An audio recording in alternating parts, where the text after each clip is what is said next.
Assalamualaikum warahmatullahi wabarakatuh. Semua sepakat, Muhammad adalah makhluk terbaik yang pernah hidup di bumi. Tapi, tidak semua sepakat soal nasabnya. Ada bagian-bagian yang diselimuti cahaya, tapi ada juga yang tertutup kabut sejarah. Inilah kisah tentang jejak para leluhur Nabi, dan perdebatan yang masih terus bergema hingga hari ini. Nabi yang sering disebut Khairul Khalq, makhluk terbaik, dan Sayyidul Anbiya, wal Mursalin, pemimpin para nabi dan rasul, memiliki nasab yang luar biasa sucinya. Nasabnya dipenuhi orang-orang termulia dari generasinya. Tidak ada satupun darinya yang berperilaku tercela. Karena itu, umat Islam harus mengetahui nasab Rasulullah secara terperinci. Dalam kitab Al-Sirah Al-Nabawiyah, Imam Ibnu Hisham menulis nasab Rasulullah Muhammad sebagai berikut. Ini adalah kitab sirah Rasulullah. Dia adalah Muhammad bin Abdullah bin Abdul Muttalib. Nama asli Abdul Muttalib adalah Syaibah bin Hashim. Nama asli Hashim adalah Umar bin Abdu Manaf. Nama asli Abdu Manaf adalah Mugirah bin Qusay bin Kilab bin Murrah bin Ka'ab bin Luay bin Ghalib bin Fir bin Malik bin Al-Nadr bin Kinanah bin Huzaimah bin Mudrikah. Nama asli Mudrikah adalah Amr bin Ilyas bin Mudhar bin Nizar bin Ma'id bin Adnan bin Udda. Dilafalkan juga Udada bin Mukawim bin Nahur bin Tairah bin Yaruba bin Yashjuba bin Nabat bin Ismail bin Ibrahim Halil al-Rahman bin Tarih. Dia adalah Azar bin Nahur bin Saruk bin Rau bin Falih bin Aibar bin Shalih bin Arfakhshads bin Sem bin Nuh bin Lamak bin Matushalaf bin Ahnum. Dia adalah Nabi Idris, Bani Adam pertama yang dianugerahi kenabian dan baca tulis, bin Yard bin Malail bin Kainan bin Yanisi bin Shits bin Adam, alaihi salam. Imam Ibnu Hisham memang menyebutkan nasab Rasulullah secara lengkap dari Abdullah sampai Nabi Adam. Tapi para ulama dan ahli sejarah sendiri berbeda pendapat perihal nasab Rasulullah di atas Adnan. Nasab Rasulullah yang disepakati para ulama hanya nasab dari Abdullah sampai Adnan. Sedangkan nasab dari Adnan ke atas, para ulama berbeda pendapat. Syekh Dr. Muhammad Sa'idi Ramadan Al-Buthi mengomentari hal ini dengan mengatakan, adapun nasab Rasulullah di atas Adnan, para ulama berbeda pendapat, tidak ada yang bisa dianggap paling syahih. Namun, semua ulama sepakat bahwa Adnan merupakan keturunan dari Ismail, Nabi Allah putra Ibrahim Khalilullah, alaihi salam. Memang terjadi banyak perbedaan pendapat mengenai nasab Rasulullah dari Adnan ke atas. Beberapa ahli bahkan mengatakan tidak ditemukan seorang pun yang mengetahui hal ini. Salah satu yang berpendapat demikian adalah Sayyidina Urwah bin Zubair bin Awam, 644-713 Masehi. Beliau berkata, kami tidak menemukan seorang pun yang, secara pasti, mengetahui nasab Rasul dari Adnan seterusnya. Hal yang sama juga dikemukakan oleh Sayyidina Abu Al-Aswad bin Muhammad bin Abdul Rahman, salah seorang anak asuh Sayyidina Urwah bin Zubair. Beliau berkata, saya mendengar Abu Bakar bin Sulaiman bin Abu Haitsamah, salah seorang yang paling berpengetahuan mengenai nasab bangsa Quraisy dan syair-syairnya berkata, tidak ditemukan seorang pun yang mengetahui nasab Rasul setelah Ma'id bin Adnan, baik dalam syairnya para penyair maupun dalam pengetahuannya orang berilmu. Dengan demikian wajar saja jika terjadi banyak perbedaan jumlah maupun nama nasab Rasul dari Adnan ke atas yang banyak ditemukan di kitab-kitab sirah Nabawiyah dan hadits.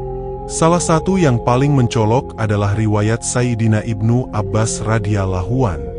Saya Muhammad bin Abdullah bin Abdul Muttalib bin Hashim bin Abdu Manaf bin Qusay bin Kilab bin Murrah bin Ka'ab bin Luay bin Ghalib bin Fir bin Malik bin Al-Nadr bin Kinanah bin Huzaimah bin Mudrikah bin Ilyas bin Mudhar bin Nizar bin Ma'id bin Adnana bin Udda bin Udada bin Al-Haisa bin Nabat bin Hamal bin Kaitzar bin Ismail bin Ibrahim. Dalam riwayat yang dikutip oleh Imam Ibnu Hisham wafat tahun 213 atau 218 Hijriah, Adnan merupakan anak Udda yang terkadang disebut dengan Udada, sedangkan dalam riwayat Sayyidina Ibnu Abbas, Udda merupakan anak dari Udada. Perbedaan lebih mencolok terjadi pada runtutan nasab setelah Udada. Riwayat kutipan Imam Ibnu Hisham menyebut, riwayat pertama, Udada bin Mukawim bin Nahur bin Tairah bin Yaruba bin Yashjuba bin Nabat bin Ismail bin Ibrahim. Sementara riwayat Sayyidina Ibnu Abbas mengatakan, riwayat kedua, Udada bin Al-Haisa, bin Nabat bin Hamal bin Kaitzar bin Ismail bin Ibrahim. Jikapun nama-nama itu merupakan nama lain, seperti dalam kasus Abdul Muttalib yang nama aslinya Syaibah, tetap saja tidak dapat menyingkirkan perbedaan, karena nama Nabat pada kedua nasab di atas menempati urutan yang berbeda. Imam Al-Kinani dalam Muhtasyarnya juga mengutip runtutan nasab yang berbeda, yaitu Adnan bin Udada bin Al-Yasa, bin Al-Hamaisa, bin Salaman bin Nabat bin Hamal bin Kaitzar bin Ismail bin Ibrahim. Artinya, di samping perbedaan urutan, terjadi juga perbedaan jumlah orang. Selain itu, banyak juga terjadi perbedaan penulisan dari mulai Adnan ke atas, seperti Falif, Aibar, Rau, dan lainnya dalam riwayat yang dikutip oleh Imam Ibnu Hisham, dan Falik, Abir, Raghu, dan lainnya dalam riwayat Sayyidina Ibnu Abbas. Hal ini terjadi karena kebanyakan dari nama-nama itu adalah isim, ajam, nama bukan Arab. Imam Ibnu Sa'ed berkata, sisa nama-nama ini adalah nama-nama ajam, non-Arab. Sebagiannya tidak mungkin ditulis dengan tepat kecuali dengan cara memperkirakannya. Dalam Al-Sirah Al-Nabawiyah karya Imam Ibnu Hisham sendiri terdapat riwayat lain yang memiliki cara penulisan berbeda dengan yang pertama, salah satunya riwayat Sayyidina Qatadah bin Dima'ah. Ismail bin Ibrahim Halilur Rahman bin Tarif, beliau adalah Azar, bin Nahur bin Asruk bin Argu bin Falih bin Abir bin Shalih bin Arfakshats bin Sem bin Nuh bin Lamak bin Matushalaf bin Ahnuk bin Yard bin Mahlail bin Kain bin Anusi bin Syid bin Adam, alaihi salam. Perbedaannya terletak pada penulisan nama Asruk, Arghu, Abir, Matushalaf, Mahlail, Kain, Anusi, dan Syid yang pada riwayat pertama ditulis Saruk, Aru, Aibar, Matushalaf, Mahlail, Kainan, Yanisi, dan Syits. Seperti yang dikatakan Imam Ibnu Sa'ed, perbedaan itu terjadi karena nama-nama itu bukan nama Arab, melainkan nama ajam yang tidak dapat ditulis dengan tepat dalam tulisan Arab. Dari sisi ibunya, Sayyidah Aminah, nasab Rasulullah adalah Aminah binti Wahab bin Abdu Manaf bin Zuhrah bin Kilab bin Murrah. Ibunya Sayyidah Aminah adalah Barrah binti Abdul, Uzza bin Utsman bin Abdul Dar bin Kusyai bin Kilab. Ibunya Barrah binti Abdul, Uzza adalah Ummu Habib binti Asad bin Abdul, Uzza bin Kusyai bin Kilab. Nasab Sayyidah Aminah bertemu dengan nasab Sayyid Abdullah, ayah Rasulullah di nama Kilab. Begitupun dengan ibu Sayyidah Aminah, semuanya bermuara pada satu sumber, yaitu Nabi Ismail, alaihi salam.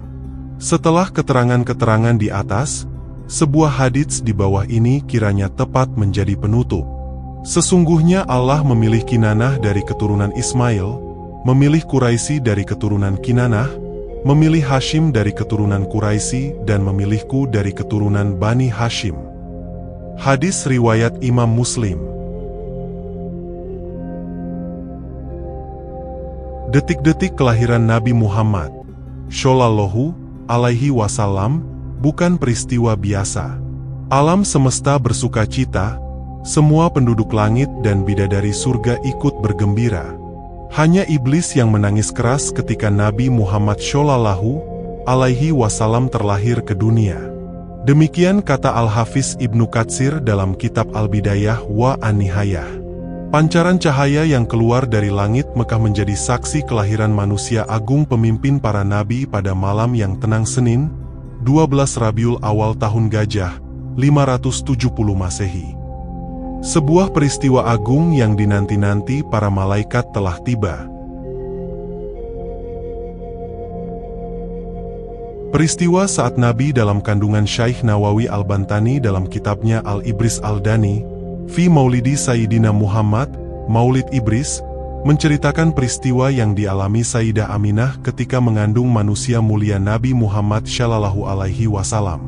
Bulan pertama mengandung, Rajab, berkata Sayyidah Aminah ibunda Nabi, ketika aku mengandung Muhammad Shallallahu alaihi wasallam, di awal masa kehamilanku, yaitu bulan Rajab.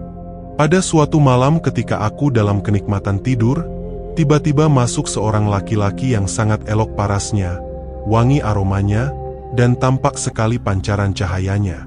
Dia berkata, "Marhaban bika ya Muhammad, selamat datang untukmu wahai Muhammad." Aku bertanya, "Siapa engkau?" Laki-laki itu menjawab, "Aku Adam, ayah sekalian manusia, apa yang engkau inginkan?" "Aku ingin membawa kabar gembira. Bahagialah engkau wahai Aminah, engkau sedang mengandung Sayyidil Bashar, pemimpin manusia." Bulan kedua mengandung, Syaban. Pada bulan kedua datang seorang laki-laki seraya berkata, "Assalamualaikum ya Rasulullah, salam untukmu wahai utusan Allah." Aku bertanya, "Siapa engkau?" Ia menjawab, "Aku Sits." "Apa yang engkau inginkan?" "Aku ingin menggembirakanmu, bergembiralah wahai Aminah, engkau sedang mengandung Syohibut Ta'wil wal Hadits, pemilik takwil dan hadis." Bulan ketiga mengandung, Ramadan. Pada bulan ketiga datang seorang laki-laki berkata, "Assalamualaikum ya Nabi Allah, salam untukmu wahai Nabi Allah." Aku bertanya, "Siapa engkau?" Ia menjawab, "Aku Idris." "Apa yang engkau inginkan?" "Gembiralah engkau ya Aminah, engkau sedang mengandung Nabi Rois, Nabi pemimpin." Bulan keempat mengandung, Syawal. Pada bulan keempat datang seorang laki-laki berkata, "Assalamualaikum ya Habiballah, salam untukmu wahai kekasih Allah." Aku bertanya, "Siapa engkau?" Laki-laki itu menjawab, "Aku Nuh, apa yang engkau inginkan?" "Bahagialah wahai Aminah, engkau sedang mengandung Syohibun Nashri wal Futuh, pemilik pertolongan dan kemenangan." Bulan kelima mengandung, Zulkadah. Pada bulan kelima datang seorang laki-laki berkata, "Assalamualaikum ya Asyafwatallah, salam untukmu wahai sahabat karib Allah." Aku bertanya, "Siapa engkau?" Ia menjawab, "Aku Hud." "Apa yang engkau inginkan?" "Bergembiralah wahai ibu Aminah, engkau sedang mengandung Syohibusi Syafa'ah fil Yawil Masyud, pemilik syafaat di hari kiamat." Bulan keenam mengandung, Zulhijjah. Pada bulan keenam datang seorang laki-laki berkata, "Assalamualaikum ya Ar-Rahmatallah, salam untukmu wahai kasih sayang Allah." Aku bertanya, "Siapa engkau?" Ia menjawab, "Aku Ibrahim Al-Khalil." "Apa yang engkau inginkan?" "Bahagialah engkau ya Aminah, engkau sedang mengandung Nabil Jalil, Nabi yang agung."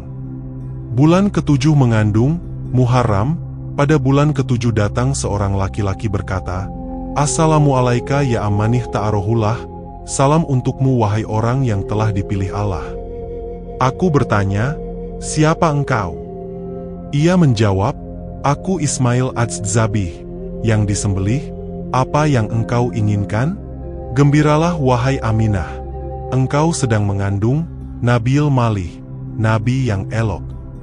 Bulan ke-8 mengandung, Syafar. Pada bulan ke-8 datang seorang laki-laki berkata, "Assalamualaikum ya Akhirotallah, salam untukmu wahai pilihan Allah." Aku bertanya, "Siapa engkau?" Ia menjawab, "Aku Musa putra Imran." "Apa yang engkau inginkan?" "Kabar gembira ya Aminah, engkau sedang mengandung Men Yunzalu alaihil Qur'an, orang yang akan diturunkan padanya Al-Quran." Bulan ke-9 mengandung, Rabiul Awal. Pada bulan ke-9 yakni bulan Rabiul Awal, datang seorang laki-laki berkata, "Assalamualaikum ya Rasulullah, salam untukmu wahai utusan Allah." Aku bertanya, "Siapa engkau?" Ia menjawab, "Aku Isa putra Maryam." "Apa yang engkau inginkan?" "Gembiralah engkau ya Aminah, engkau sedang mengandung Nabil Mukarrom wa Rasulil Mu'azzam, Nabi yang dimuliakan dan Rasul yang diagungkan." Bulan ke-9 kehamilan Sayyidah Aminah merupakan momentum kelahiran Nabi Muhammad Shallallahu Alaihi Wasallam. Menjelang kelahiran beliau semakin dekat, Allah melimpahkan bermacam anugerahnya kepada Sayyidah Aminah mulai tanggal 1 hingga malam 12 Rabiul Awal. Berikut kisahnya diceritakan Imam Syihabuddin Ahmad bin Hajar Al-Haytami dalam kitabnya An-Ni'matul Kubro, Alal Alam. Malam pertama Rabiul Awal Ibunda Sayyidah Aminah merasakan ketenangan dan kesejukan jiwa yang belum pernah dirasakan sebelumnya. Malam kedua Rabiul Awal, pada malam kedua datang seruan berita gembira kepada Sayyidah Aminah yang menyatakan dirinya akan mendapati anugerah yang luar biasa dari Allah Ta'ala.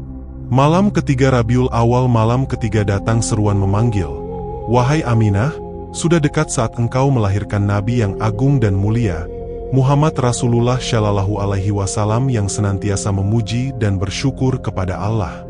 Malam keempat Rabiul Awal, pada malam keempat Sayyidah Aminah mendengar seruan beraneka ragam tasbih para malaikat dengan jelas.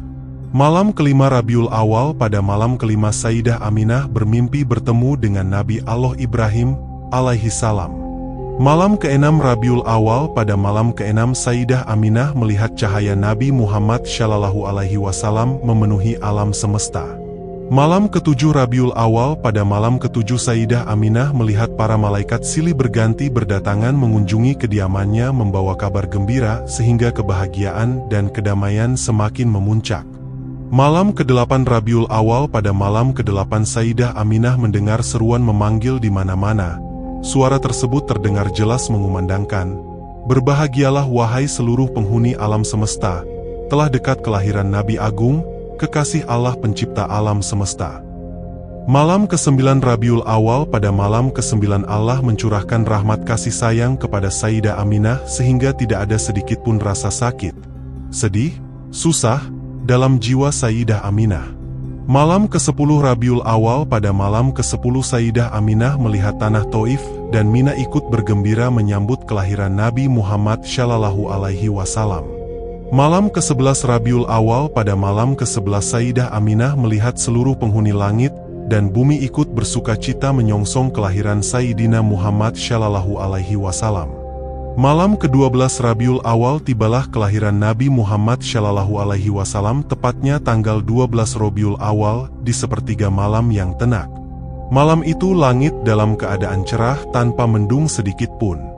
Saat itu Abdul Muthalib, kakek Nabi Muhammad Shallallahu Alaihi Wasallam, sedang bermunajat kepada Allah di sekitar Ka'bah. Sedangkan Sayyidah Aminah sendiri di rumah tanpa ada seorang pun yang menemaninya.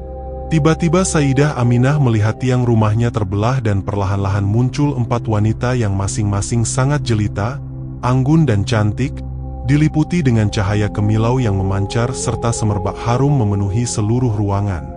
Wanita pertama datang dan berkata, "Sungguh berbahagialah engkau wahai Aminah, sebentar lagi engkau akan melahirkan Nabi yang agung, junjungan semesta alam. Beliaulah Nabi Muhammad Shallallahu Alaihi Wasallam. Kenalilah aku, bahwa aku adalah Hawa istri Nabi Allah Adam, ibunda seluruh umat manusia. Aku diperintahkan Allah untuk menemanimu."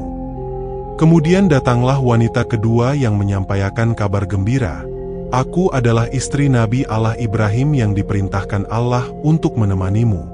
Begitu pula menghampiri wanita yang ketiga, "Aku adalah Asyah binti Muzahim yang diperintahkan Allah untuk menemanimu." Datanglah wanita keempat, "Aku adalah Maryam, ibunda Isa datang untuk menyambut kehadiran putramu Muhammad Rasulullah." Sehingga semakin memuncak rasa kedamaian dan kebahagiaan ibunda Nabi Muhammad Shallallahu Alaihi Wasallam yang tidak bisa terlukiskan dengan kata-kata. Keajaiban berikutnya Sayyidah Aminah melihat sekelompok demi sekelompok manusia bercahaya berdatangan silih berganti memasuki ruangannya, dan mereka memanjatkan puji-pujian kepada Allah dengan berbagai macam bahasa yang berbeda. Detik berikutnya Sayyidah Aminah melihat atap rumahnya terbuka dan terlihat oleh beliau bermacam-macam bintang di angkasa beterbangan yang sangat indah berkilau cahayanya. Detik berikutnya Allah memerintahkan kepada malaikat Ridwan agar memerintahkan seluruh bidadari surga berdandan cantik dan rapi, memakai kain sutra dan segala macam bentuk perhiasan dengan bermahkotan emas, intan permata yang bergemerlapan, dan menebarkan wangi-wangian surga yang harum semerbak ke segala penjuru. Lalu beribu-ribu bidadari itu dibawa ke alam dunia oleh malaikat Ridwan. Terlihat wajah bidadari-bidadari itu gembira. Kemudian Allah memanggil, "Hai Jibril, serukanlah kepada seluruh arwah para nabi, para rasul, para wali agar berkumpul, berbaris rapi, bahwa sesungguhnya kekasihku cahaya di atas cahaya, agar disambut dengan baik dan suruhlah mereka menyambut kedatangan Nabi Muhammad Shallallahu Alaihi Wasallam. Hai Jibril, perintahkanlah kepada malaikat Malik agar menutup pintu-pintu neraka dan perintahkan kepada malaikat Ridwan untuk membuka pintu-pintu sorga dan bersoleklah engkau dengan sebaik-baiknya keindahan demi menyambut kekasihku Nabi Muhammad Shallallahu Alaihi Wasallam. Hai Jibril, bawalah beribu-ribu malaikat yang ada di langit, turunlah ke bumi. Ketahuilah kekasihku Muhammad Shallallahu Alaihi Wasallam telah siap untuk dilahirkan dan sekarang tiba saatnya Nabi akhiruz zaman. Dan turunlah semua malaikat, maka penuhlah isi bumi ini dengan malaikat. Sayyidah Aminah melihat malaikat itu berdatangan membawa kayu-kayu gaharu yang wangi dan memenuhi seluruh jagat raya. Pada saat itu pula mereka semua berzikir, bertasbih, bertahmid, dan pada saat itu pula datanglah burung putih yang berkilau cahayanya mendekati Sayyidah Aminah dan mengusapkan sayapnya pada Sayyidah Aminah. Maka pada saat itu pula lahirlah Nabi Muhammad Rasulullah Shallallahu Alaihi Wasallam. Tidaklah Sayyidah Aminah melihat kecuali cahaya, tak lama kemudian terlihatlah jari-jari Nabi Muhammad Shallallahu Alaihi Wasallam bersujud kepada Allah seraya mengucapkan, Allahu Akbar, walhamdulillahi katsiro, wa subhanallahi bukrotan wa asyila. Kegembiraan memancar dari setiap sudut alam raya, gemuruh sholawat memenuhi semesta dengan bahasa yang berbeda-beda dengan cara yang bermacam-macam pula. Artinya, tidaklah kami mengutus engkau, Muhammad, melainkan sebagai rahmat bagi seluruh alam. Quran Surat Al-Anbiya ayat 107, cerita Rasulullah Shallallahu Alaihi Wasallam tentang diri beliau dalam sirah Nabawiyah Ibnu Hisham. Rasulullah Shallallahu Alaihi Wasallam bercerita tentang dirinya. Ibnu Ishaq berkata bahwa Saur bin Yazid berkata kepadaku dari sebagian orang berilmu dan aku kira dari Khalid bin Ma'dan Al-Kalayu, bahwa beberapa sahabat berkata kepada Rasulullah, ceritakan kepada kami tentang dirimu, wahai Rasulullah. Lalu Rasulullah Shallallahu Alaihi Wasallam bersabda, ya, aku adalah doa ayahku Ibrahim, dan berita gembira saudaraku Isa bin Maryam. Ketika ibuku mengandungku, ia melihat sinar keluar dari perutnya, dan karena sinar itu istana-istana Syam menjadi bercahaya. Aku disusui di Bani Sa'id bin Bakar. Ketika aku bersama saudaraku di belakang rumah sedang menggembalakan kambing, tiba-tiba dua orang berpakaian putih datang kepadaku dengan membawa baskom dari emas yang penuh berisi salju.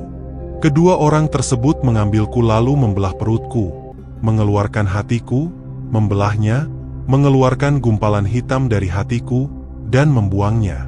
Setelah itu, keduanya mencuci hatiku dan perutku dengan salju yang telah dibersihkan. Salah seorang dari keduanya berkata kepada sahabat satunya, timbanglah dia dengan 10 orang dari umatnya. Dia menimbangku dengan 10 orang umatku, ternyata aku lebih berat daripada mereka. Orang pertama berkata, timbanglah dia dengan 100 orang dari umatnya. Orang kedua menimbangku dengan 100 orang dari umatku, ternyata aku lebih berat daripada mereka. Orang pertama berkata lagi, timbanglah dia dengan 1000 orang dari umatnya. Orang kedua menimbangku dengan 1000 orang dan umatku, ternyata aku lebih berat daripada mereka. Orang pertama berkata, biarkan dia. Demi Allah, seandainya engkau menimbangnya dengan seluruh umatnya, ia lebih berat daripada mereka. Masya Allah, beliau Shallallahu Alaihi Wasallam bersabda, artinya, aku adalah doanya kakekku Ibrahim, kabar gembira yang dikabarkan oleh Nabi Isa kepada kaumnya, dan mimpi ibuku yang ia lihat, seakan-akan keluar darinya cahaya yang menyinari istana-istana negeri Syam.